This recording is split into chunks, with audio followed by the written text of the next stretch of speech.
Welcome to job updates in Telugu YouTube channel. Department of scientific and industrial research, ministry of science and technology, government of India అండర్టేకింగ్లో work చేసేటువంటి CLRI అనేటువంటి ఇన్స్టిట్యూట్లో వేకెంట్గా ఉన్న junior stenographer, junior secretariat assistant మరియు multi tasking staff జాబ్స్ను fill చేయడానికి అఫీషియల్గా నోటిఫికేషన్ రిలీజ్ చేశారు. యాక్చువల్గా ఈ నోటిఫికేషన్ సంబంధించి ఆన్లైన్ అప్లికేషన్స్ అనేవి 17వ తేదీనే స్టార్ట్ అవ్వాలి. అడ్మినిస్ట్రేటివ్ రీజన్స్ వలన దీన్ని 23వ తేదీ వరకు పోస్ట్ పోన్ చేశారు. అంటే ఈ రోజు నుంచి మనం ఆన్లైన్లో అప్లికేషన్స్ అనేవి చేసుకోవచ్చు. అప్లై చేయడానికి లాస్ట్ డేట్ ఎప్పుడు అంటే 2/3/2026 లోపు మనం అప్లికేషన్ చేసుకునే అవకాశాన్ని మనకు కల్పిస్తున్నారు. ఓన్లీ మనము ఆన్లైన్లో అప్లై చేసుకుంటే సరిపోతుంది. హార్డ్ కాపీ ఏం మనం పంపించాల్సిన అవసరం లేదు వాళ్ళకి అని మనకి ఇక్కడ క్లియర్గా మెన్షన్ చేశారు. ఇందులో 3 రకాల పోస్టులు ఉన్నాయి. జూనియర్ స్టెనోగ్రాఫర్ ఒక వేకెన్సీ ఉంది. ఇది అన్రిజర్వ్డ్ వేకెన్సీ కాబట్టి ఏ క్యాస్ట్ వారైనా సరే దీనికి అప్లికేషన్ చేసుకోవచ్చు. 53,628 రూపాయలు per month salary junior stenographer జాబ్కి ఇస్తారు. అప్ టు 27 ఇయర్స్ వరకు ఉన్నటువంటి అభ్యర్థులు దీనికి అప్లికేషన్ చేసుకోవచ్చు. నెక్స్ట్ జూనియర్ సెక్రటేరియట్ అసిస్టెంట్లో 3 రకాల పోస్టులు ఉన్నాయి. ఒకటి జూనియర్ సెక్రటేరియట్ అసిస్టెంట్ జనరల్, అలాగే స్టోర్స్ అండ్ పర్చేజ్కి సంబంధించి 3 పోస్టులు ఉన్నాయి. అండ్ ఫైనాన్స్ అండ్ అకౌంట్స్కి సంబంధించి ఒక వేకెన్సీ ఇవ్వడం జరిగింది. జూనియర్ సెక్రటేరియట్ అసిస్టెంట్ జనరల్కి సంబంధించి అన్రిజర్వ్డ్లో 2 పోస్టులు ఉన్నాయి కాబట్టి దీనికి ఏ క్యాస్ట్ వారైనా అప్లై చేయవచ్చు. దీనికి 39,000కు పైగా శాలరీ పర్ మంత్ ఉంటుంది. అండ్ 28 ఇయర్స్ వరకు ఉన్నటువంటి అభ్యర్థులు జూనియర్ సెక్రటేరియట్ అసిస్టెంట్ జాబ్కి అప్లై చేయవచ్చు. స్టోర్స్ అండ్ పర్చేజ్కి సంబంధించి 3 పోస్టులు ఉన్నాయి. అండ్ ఫైనాన్స్ అండ్ అకౌంట్లో ఒక వేకెన్సీ ఇవ్వడం జరిగింది. నెక్స్ట్ మల్టీ టాస్కింగ్ స్టాఫ్ అనే జాబ్స్ టోటల్గా 6 పోస్టులు ఉన్నాయి.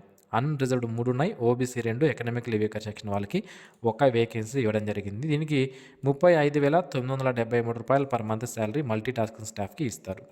25 సంవత్సరాల వరకు ఉన్నటువంటి అభ్యర్థులు ఈ ఎంటీఎస్ జాబ్కి అప్లికేషన్ చేసుకునే అవకాశం ఉంటుంది. ఎస్సీ ఎస్టీ వాళ్ళకి 5 సంవత్సరాలు, ఓబీసీ వాళ్ళకి 3 సంవత్సరాల ఏజ్ రిలాక్సేషన్ అనేది యాజ్ పర్ గవర్నమెంట్ రూల్స్ ప్రకారం వర్తిస్తుంది. ఇక క్వాలిఫికేషన్ విషయానికి వస్తే జూనియర్ స్టెనోగ్రాఫర్ అనే జాబ్కి ఇంటర్మీడియట్ పాస్ అయి ఉండాలి. దాంతోపాటుగా స్టెనోగ్రఫీ అనేది మనకి తెలిసి ఉండాలి. జూనియర్ సెక్రటేరియట్ అసిస్టెంట్ అనే జాబ్కి మాత్రం ఇంటర్మీడియట్ పాస్ అయి ఉండాలి. ఇక్కడ మనకి 2 రకాల క్వాలిఫికేషన్స్ ఇచ్చారు జేఎస్సీకి. Junior secretariat assistant general and junior secretariat assistant stores and purchase job ఏదైతే ఉందో దీనికి ఇంటర్మీడియట్ పాస్ అయ్యి కంప్యూటర్ ప్రొఫిషియన్సీ ఉండి టైపింగ్ స్పీడ్ అనేది ఉండాలి. అలాగే junior secretariat assistant finance and అకౌంట్స్కి సంబంధించి ఇంటర్మీడియట్ పాస్ అయ్యి విత్ అకౌంటెన్సీ అనేది వన్ ఆఫ్ ద సబ్జెక్ట్ అనేది ఇంటర్మీడియట్లో చదివి ఉండాలి. అలాగే కంప్యూటర్ ప్రొఫిషియన్సీ ఉండాలి అండ్ టైపింగ్ స్పీడ్ కూడా ఉండాలి. మల్టీ టాస్కింగ్ స్టాఫ్ అనే జాబ్కి మాత్రం 10th క్లాస్ పాస్ అయింటే సరిపోతుంది, అప్లికేషన్ చేసుకోవచ్చు. డిజైరబుల్ క్వాలిఫికేషన్గా ఇంటర్మీడియట్ పాస్ అయి ఉండాలని ఇచ్చారు, కానీ ఓన్లీ ఎసెన్షియల్ క్వాలిఫికేషన్ ఉంటే కూడా మీరు ఈ జాబ్కి అప్లికేషన్ చేసుకునే అవకాశం అయితే ఉంటుంది. ఇక అప్లికేషన్ ఫీజు విషయానికి వస్తే 500 రూపాయల అప్లికేషన్ ఫీజు అనేది మీరు పే చేయాలి. ఇక్కడ మీకు 3 రకాల పోస్టులు ఉన్నాయి. ఇందులో మీరు 3టికి కూడా ఎలిజిబుల్ ఉంది అనుకోండి, ఒక పోస్ట్ కన్నా ఎక్కువ ఉంది అనుకోండి, వాటికి అప్లై చేయాలనుకుంటే కూడా మీరు చేసుకోవచ్చు. 2-3 పోస్టులకు కూడా మీరు అప్లికేషన్ చేసుకోవచ్చు. అయితే ఈచ్ పోస్ట్కి సపరేట్గా అప్లికేషన్ ఫీజు అనేది పే చేయాలి. అప్లికేషన్ కూడా సపరేట్గా చేసుకోవాల్సి ఉంటుంది. సో టోటల్గా 500 రూపాయల అప్లికేషన్ ఫీజు అనేది ఉంటుంది. ఆల్ ఉమెన్ క్యాండిడేట్స్కి, SC, ST, person with disability, ex సర్వీస్మెన్కి సంబంధించిన వాళ్ళు ఎవరైతే ఉన్నారో వీళ్ళకి ఫీజు నుంచి ఎగ్జామ్షన్ అనేది ఉంటుంది. వీళ్ళు ఎటువంటి ఫీజు పే చేయకుండా డైరెక్ట్గా అప్లికేషన్ చేసుకోవచ్చు. ఇక సెలక్షన్ మరియు సిలబస్ అనేది ఏముంటుంది అంటే మొదటగా జూనియర్ స్టెనోగ్రాఫర్ అనే జాబ్కి సంబంధించి కాంపిటేటివ్ రిటన్ ఎగ్జామినేషన్ ద్వారా సెలక్షన్ చేస్తారు. ఇందులో 200 క్వశ్చన్స్ ఉంటాయి. ఇంటర్మీడియట్ లెవెల్లో క్వశ్చన్ పేపర్ ఉంటుంది. 2 అవర్స్ పాటు మనకి టైం అనేది ఇస్తారు.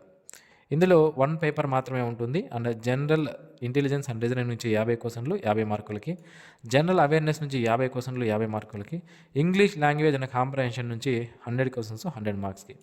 ఈచ్ క్వశ్చన్కి 0.25 నెగిటివ్ మార్క్స్ అనేవి అప్లికేబుల్ అవుతాయి ఈచ్ రాంగ్ ఆన్సర్కి అని మనకి ఇక్కడ క్లియర్గా మెన్షన్ చేశారు. డీటెయిల్డ్ సిలబస్ అనేది ఇక్కడ మనకి క్లియర్గా ఇచ్చారు, ఇక్కడ మీరు చూడవచ్చు. దీని తర్వాత స్టెనోగ్రఫీ ప్రొఫిషియన్సీ టెస్ట్ అనేది కండక్ట్ చేస్తారు. నెక్స్ట్ పోస్ట్ వచ్చి మనకి జూనియర్ సెక్రటేరియట్ అసిస్టెంట్. ఈ 3 రకాల కేటగిరీలు ఏవైతే ఉన్నాయో general, stores and purchase, finance and accounts 3 కేటగిరీలకి కూడా సెలక్షన్ అనేది ఈ విధంగా చేస్తారు. మొదటగా కంప్యూటర్ బేస్డ్ ఎగ్జామినేషన్ అనేది కండక్ట్ చేయడం జరుగుతుంది. 200 మార్కులకి ఈ ఎగ్జామినేషన్ కండక్ట్ చేస్తారు. 2 అవర్స్ అండ్ 30 మినిట్స్ టైం ఇవ్వడం జరుగుతుంది. ఇందులో 2 పార్ట్లు అనేవి ఉంటాయి. 2 పేపర్స్ అనేవి ఉంటాయి. మొదటిది పేపర్ 1. ఇందులో 90 మినిట్స్ అనేది పేపర్ 1 ఉంటుంది. ఇందులో మెంటల్ ఎబిలిటీ టెస్ట్ అనేది కండక్ట్ చేస్తారు. 100 క్వశ్చన్స్ ఉంటాయి. ఈచ్ క్వశ్చన్కి 2 మార్క్స్ ఉంటుంది కాబట్టి 200 మార్క్స్కి ఈ పేపర్ 1 ఉంటుంది. ఇక్కడ పేపర్ 1లో ఎటువంటి నెగిటివ్ మార్క్స్ అనేవి ఉండవు. ఇక పేపర్ 2లో మనకి జనరల్ అవేర్నెస్ నుంచి 50 క్వశ్చన్లు 150 మార్కులకి, అలాగే ఇంగ్లీష్ లాంగ్వేజ్ నుంచి 50 క్వశ్చన్లు 150 మార్కులకి. సో ఈ విధంగా మనకి పేపర్ 2 ఉంటుంది. పేపర్ 2లో మాత్రం ఒక రాంగ్ ఆన్సర్కి ఒక నెగిటివ్ మార్క్ ఉంటుంది అని క్లియర్గా ఇక్కడ మనకి మెన్షన్ చేశారు. సో దీని తర్వాత మనకి స్కిల్ టెస్ట్ అనేది కండక్ట్ చేస్తారు. స్కిల్ టెస్ట్ అంటే టైపింగ్ టెస్ట్ అనేది కండక్ట్ చేయడం జరుగుతుంది. ఈ టైపింగ్ టెస్ట్ అనేది 10 మినిట్స్లో 35 words per minute English typing కానీ లేదా 30 words per minute Hindi typing కానీ మనం చేయాల్సి ఉంటుందన్నమాట. అండ్ నెక్స్ట్ వేకెన్సీ వచ్చి మనకి మల్టీ టాస్కింగ్ స్టాఫ్. ఈ ఎంటీఎస్ జాబ్స్కి సంబంధించి 150 క్వశ్చన్స్తో ఎగ్జామినేషన్ కండక్ట్ చేస్తారు. 2 అవర్స్ టైం అనేది మనకి ఇవ్వడం జరుగుతుంది. ఈ 2 అవర్స్ టైంలో మనకి జనరల్ ఇంటెలిజెన్స్ నుంచి 25 క్వశ్చన్లు 75 మార్కులకి, క్వాంటిటివ్ యాప్టిట్యూడ్ నుంచి 25 క్వశ్చన్లు 75 మార్కులకి, జనరల్ అవేర్నెస్ నుంచి 50 క్వశ్చన్లు 150 మార్కులకి, ఇంగ్లీష్ లాంగ్వేజ్ నుంచి 50 క్వశ్చన్లు 150 మార్కులకి. ఈ విధంగా క్వశ్చన్ పేపర్ ఉంటుంది. అండ్ ఈచ్ రాంగ్ ఆన్సర్కి ఒక నెగిటివ్ మార్క్ అనేది మల్టీ టాస్కింగ్ స్టాఫ్కి ఉంటుంది. ఓన్లీ ఒక పేపర్ మాత్రమే ఉంటుంది. సింగిల్ స్టేజ్ ఎగ్జామినేషన్ మాత్రమే ఈ ఎంటీఎస్ జాబ్కి కండక్ట్ చేస్తారు. సో మెరిట్ లిస్ట్ అనేది ఏ విధంగా తయారు చేస్తారు ఈ జాబ్స్కి సంబంధించి అంటే, జూనియర్ స్టెనోగ్రాఫర్ అనే జాబ్కి సంబంధించి ప్రొఫిషియన్సీ టెస్ట్లో వీళ్ళు క్వాలిఫై అయ్యారా లేదా, అండ్ ఫైనల్ మెరిట్ లిస్ట్ అనేది కాంపిటేటివ్ ఎగ్జామినేషన్లో వచ్చిన మార్కులు. ఓకే, ఎగ్జామినేషన్లో వచ్చిన మార్కులను బేస్ చేసుకొని ప్రొఫిషియన్సీ టెస్ట్ అంటే ఏదైతే ఉందో, స్టెనోగ్రఫీ టెస్ట్ ఏదైతే ఉందో దాంట్లో క్వాలిఫై అయ్యారా లేదా చూసుకొని ఫైనల్ సెలక్షన్ అనేది చేయడం జరుగుతుంది. నెక్స్ట్ జూనియర్ సెక్రటేరియట్ అసిస్టెంట్ అనే జాబ్కి సెలక్షన్ అనేది ఏ విధంగా చేస్తారు అంటే, ఎగ్జామినేషన్లో పేపర్ 2 ఏదైతే ఉందో ఆ పేపర్ 2లో వచ్చిన మార్కుల్ని సెలక్షన్కి తీసుకుంటారు. అండ్ ఇందులో కంప్యూటర్ టైపింగ్ స్పీడ్ టెస్ట్లో వీళ్ళు క్వాలిఫై అయ్యారా లేదా అనేది చూసుకోవడం జరుగుతుంది. నెక్స్ట్ మల్టీ టాస్కింగ్ స్టాఫ్కి మాత్రం ఎగ్జామినేషన్లో వచ్చిన మార్కులు మాత్రమే పరిగణలోకి తీసుకొని ఫైనల్ సెలక్షన్ అనేది చేస్తారు. ఇక ఏజ్ లిమిట్ విషయానికి వస్తే మినిమం 18 సంవత్సరాలు ఉండాలి. అండ్ మ్యాక్సిమం నేను స్టార్టింగ్లోనే మీకు పోస్టుల గురించి చెప్పేటప్పుడు క్లియర్గా చెప్పాను, ఆ ఏజ్ అనేది ఉండాలి. ఏజ్ రిలాక్సేషన్ అనేది ఎస్సీ ఎస్టీ వాళ్ళకి 5 సంవత్సరాలు, ఓబీసీ వాళ్ళకి 3 సంవత్సరాలు, పర్సన్ విత్ డిజేబిలిటీ క్యాండిడేట్స్కి 10 ఇయర్స్ ఏజ్ రిలాక్సేషన్ అనేది యాజ్ పర్ గవర్నమెంట్ రూల్స్ ప్రకారం మనకి వర్తిస్తాయి అన్నమాట. ఇక ఈ జాబ్కి సంబంధించి మీరు అప్లికేషన్ చేసుకున్న తర్వాత మనం ఎక్కడ జాబ్ చేయాలి అనేది చాలామందికి ఇప్పటికీ డౌట్ ఉంటుంది. సో దానికి సంబంధించిన వివరాలు కూడా నేను మీకు క్లియర్గా చెప్తాను. సో మనకి ఇక్కడ ఫస్ట్ పేరాలో ఈ central leather research institute CLRI అనేది తమిళనాడులో ఉంటుంది. అయితే దీనికి దేశవ్యాప్తంగా కొన్ని రీజనల్ సెంటర్లు అనేవి ఉన్నాయి.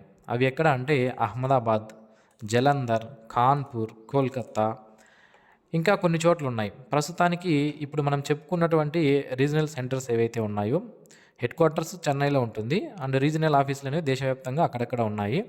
అక్కడ మనకి పోస్టింగ్ అనేది ఇవ్వడం జరుగుతుందన్నమాట. సో మీరు దూర ప్రాంతాలకి స్టార్టింగ్లో మీకు దూర ప్రాంతాల్లో పోస్టింగ్ వచ్చినప్పటికీ కూడా కొన్ని రోజులు అక్కడ వర్క్ చేసిన తర్వాత మీ దగ్గర ప్రాంతంలో ఉన్నటువంటి CLRIకి సంబంధించినటువంటి రీజనల్ సెంటర్స్కి మీరు ట్రాన్స్ఫర్స్ కూడా చేసుకునే అవకాశం అయితే ఉంటుంది. ఇవి పర్మనెంట్ గవర్నమెంట్ ఉద్యోగాలు. ఇవి మనకి అవుట్ సోర్సింగ్ కానీ లేదా ఫిక్స్డ్ టర్మ్ కాంట్రాక్ట్ బేసిస్ పైన కానీ వీటిని ఫిల్ చేయడం లేదు. పర్మనెంట్ గవర్నమెంట్ ఉద్యోగాలు. వన్స్ మీరు సెలక్షన్ అయిపోయి జాయిన్ అయిపోతే ఇక మీకు రెగ్యులర్ జాబ్ ఇవ్వడం జరుగుతుంది. పర్మనెంట్గా మీరు ఈ CLRI సంస్థలో మీరు వర్క్ చేసుకునే అవకాశాన్ని కల్పిస్తున్నారు. చాలా మంచి ఉద్యోగాలు, ఫ్యూచర్లో మంచి ప్రమోషన్స్ కూడా ఉంటాయి. ఎవరు కూడా ఈ ఆపర్చునిటీని మిస్ చేసుకోవద్దండి. ప్రతి ఒక్కరు కూడా అప్లికేషన్ చేసుకొని మీరు జాబ్స్ సాధించడానికి ప్రయత్నించండి. సో ఇది ఫ్రెండ్స్ ఈ నోటిఫికేషన్ సంబంధించినటువంటి పూర్తి వివరాలు. మరిన్ని ఇలాంటి డైలీ జాబ్ అప్డేట్స్ మిస్ అవ్వకుండా ఛానల్కి సబ్స్క్రైబ్ చేసుకోండి. And thanks for watching this video. Have a nice day friends.